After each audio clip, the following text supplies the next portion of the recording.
एक गांव में एक विधवा महिला रहती थी।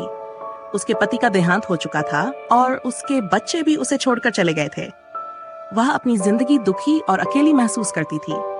हर दिन वह अपने घर के पास एक पेड़ के नीचे बैठकर अपने जीवन के दुखों के बारे में सोचती रहती थी। एक दिन उसके पास एक साधु आए। साधु संत स्वभाव के व्यक्ति थे और लोगों की समस्याएं सुलझाने में विश्वास रखते थे। उन्होंने विधवा से पूछा, माँ, तुम इतनी उदास क्यों हो? विधवा ने अपनी पूरी कहानी साधु को सुना दी। पति की मृत्यु, बच्चों का दूर चले जाना और अकेलापन।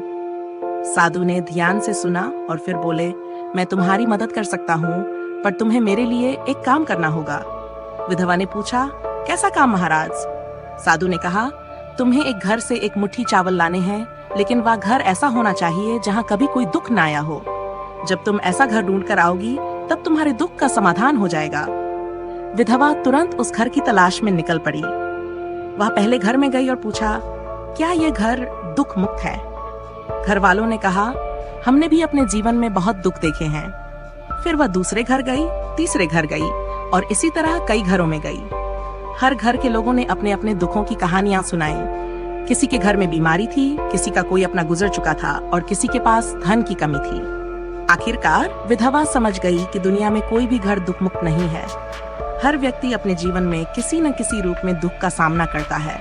उसका मन हल्का हो गया और उसने अपने दुख से लड़ना सीख लिया। जब वह साधु के पास वापस आई तो उसने कहा, महाराज, मैंने सीख लिया कि दुख जीवन का एक अनिवार्य हिस्सा है, पर मैंने यह भी समझा कि मुझे अपने दुख के साथ जीना सीखना होगा। साधु ने मुस्कुराकर कहा, यही जीवन का सत्य है। अपने दुख को समझकर दूसरों के दुख में सहभागी बनो और जीवन को एक नई दृष्टि से देखो। शिक्षा। यह कहानी हमें सिखाती है कि दुख और समस्याएं हर किसी के जीवन का हिस्सा हैं। हमें अपने दुख से हार नहीं माननी चाहिए, बल्कि उनका समाधान ढूंढने और जीवन को नई दृष्टि से जीने का प्रयास करना चाहिए।